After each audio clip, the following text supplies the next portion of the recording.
जब आप अपनी बुद्धि को साइड में रख देते हैं और किसी और की बुद्धि से चलने लगते हैं, तो आप कैसे मिसयूज होते हैं।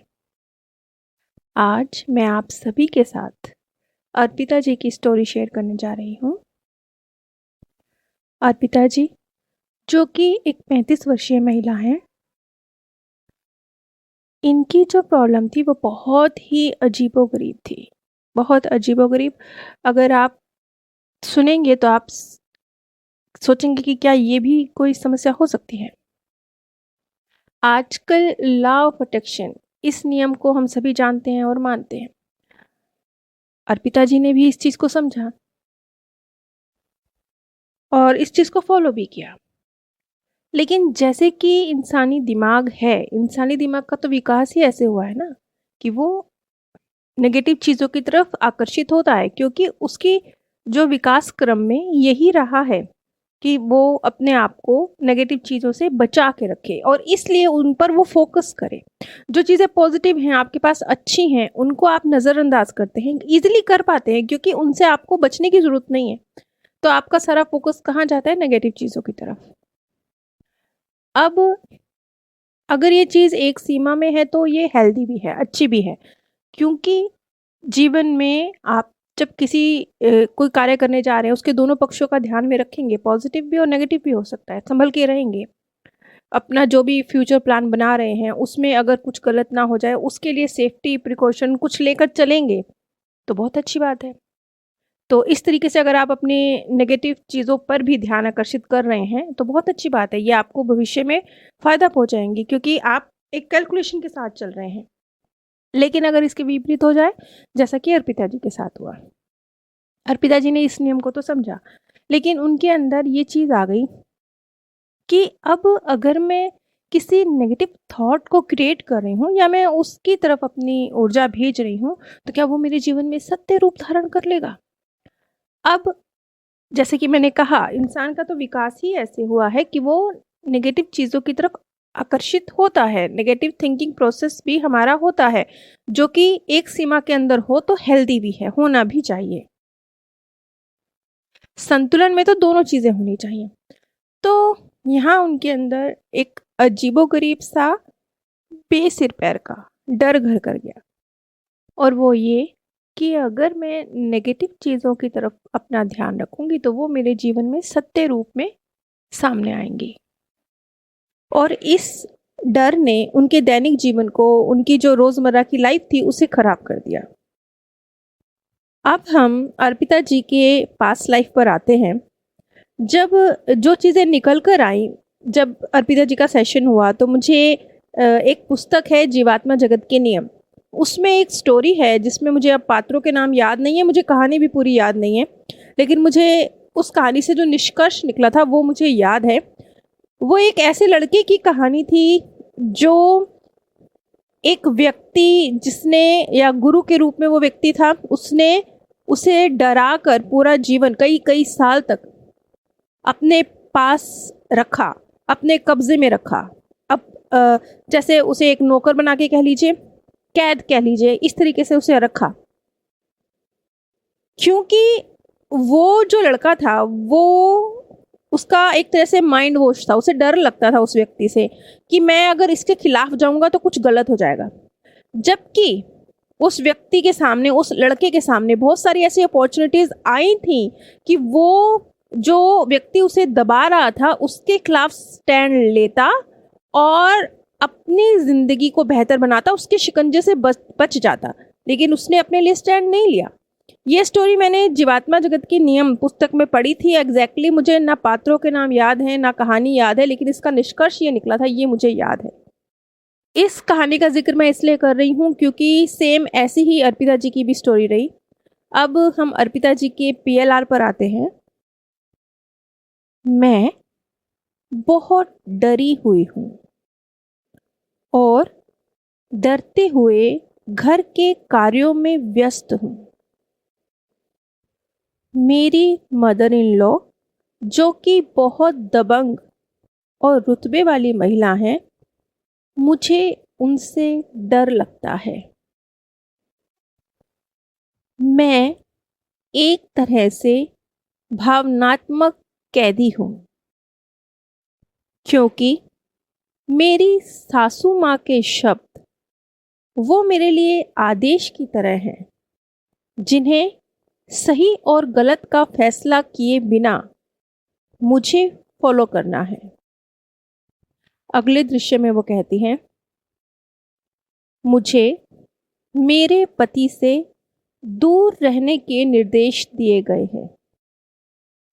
मैं अपनी सासू माँ के कमरे में ही सोती हूँ और देर रात तक, जब तक वो सो नहीं जाती, उनके पांव दबाती हूँ।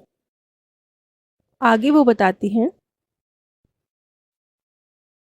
मेरे पति के द्वारा दूसरा विवाह कर लिया गया है, क्योंकि अब वो मुझसे उकता चुके हैं।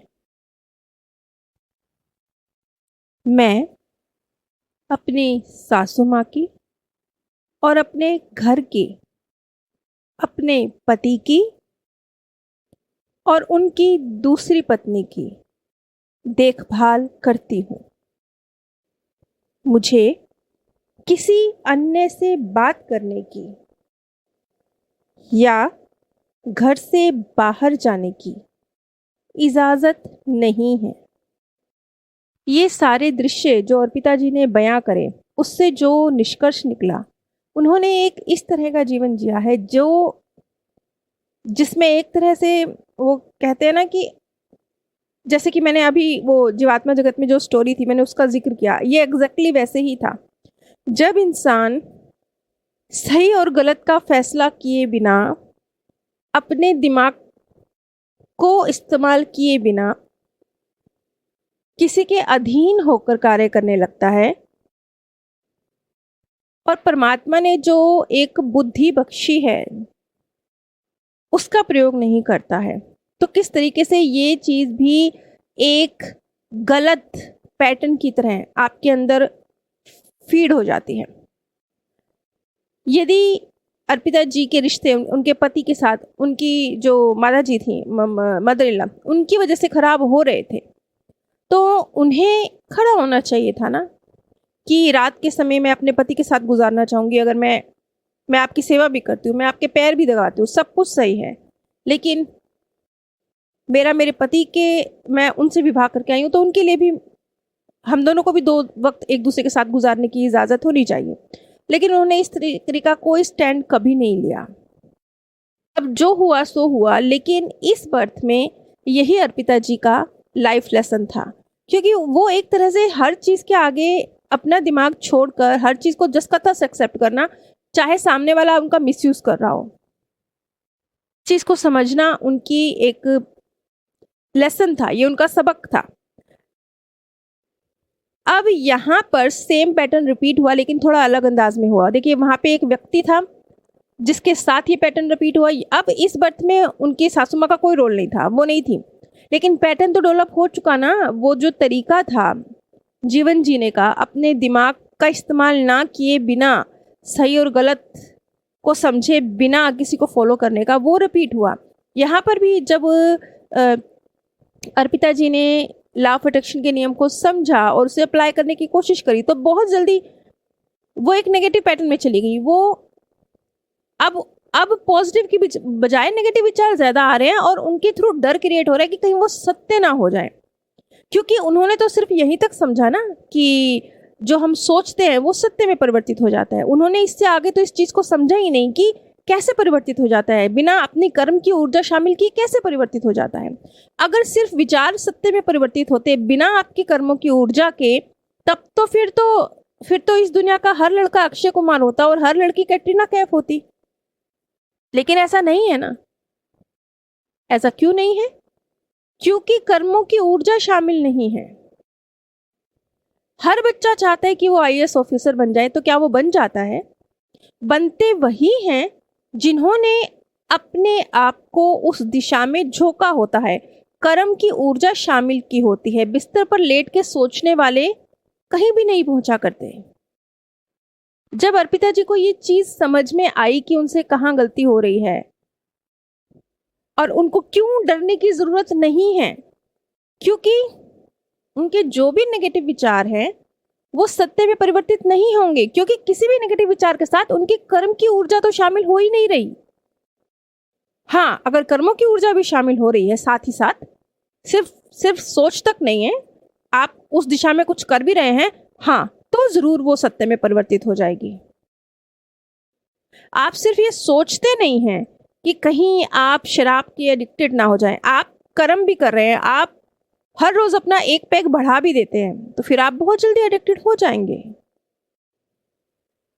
यहाँ पर आपके विचारों ने नहीं, आपके कर्मों ने काम किया है। जब ये चीज अर्पिता जी को समझ में आई और उन्हें समझ में आया कि कौन सा जो एक असंतुलन क्रिएट हो गया है और कितना मामूली था ना उनका लाइफ लेसन, ये कोई बहुत बड़ा थोड़े है।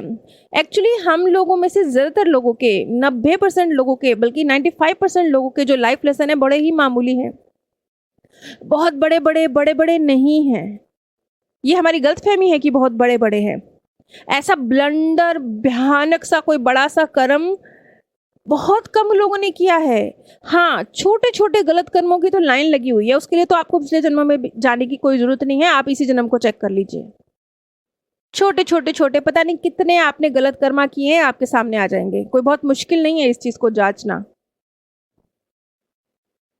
तो जब उन्हें अपना ये लाइफ लेसन समझ में आया है कि वो किस तरीके से सही और गलत के बीच में एक असंतुलन क्रिएट कर रही हैं, चीज़ों को जस का तस ले रही हैं और एक सही दिशा में सही कदम नहीं उठा रही हैं, जो कि चीज़ को संतुलित करके उनके जीवन में खुशहाली ला सकता है, वो नहीं कर रही हैं। जब उन्होंने इस चीज़ को समझा और इस दिशा में कार्य करना शुरू हुआ, तो आज अर्पिता जी के इस सेशन को लगभग 6 महीने गुजर चुके हैं। आज अभी कुछ दिन पहले जब उनका मैसेज आया था, मेरी उनसे फोन पर बात हुई, तो उन्होंने ये स्पष्ट किया कि अब वो जो एक डर था अपने नेगेटिव विचारों से, ऐसा नहीं है कि उन्हें नेगेटिव विचार आते नहीं हैं, लेकिन उन्हें पता है कि वो सत्य में परिवर्तित नहीं होने वाले, इसलिए आते हैं लेकिन वो अपना असर नहीं रखते हैं, लेकिन वो एंग्जाइटी और डर क्रिएट नहीं करते हैं, आते हैं सामान्य व्यक्ति की तरह और चले जाते हैं।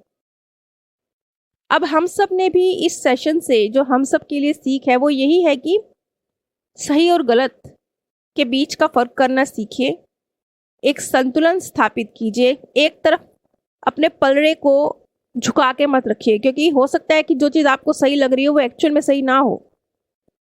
आप सभी पर परमात्म सौंदर्य, प्रेम और आनंद सदैव बरसता रहे। आप सभी दिव्य परम धाम में स्थान प्राप्त करें। जब आप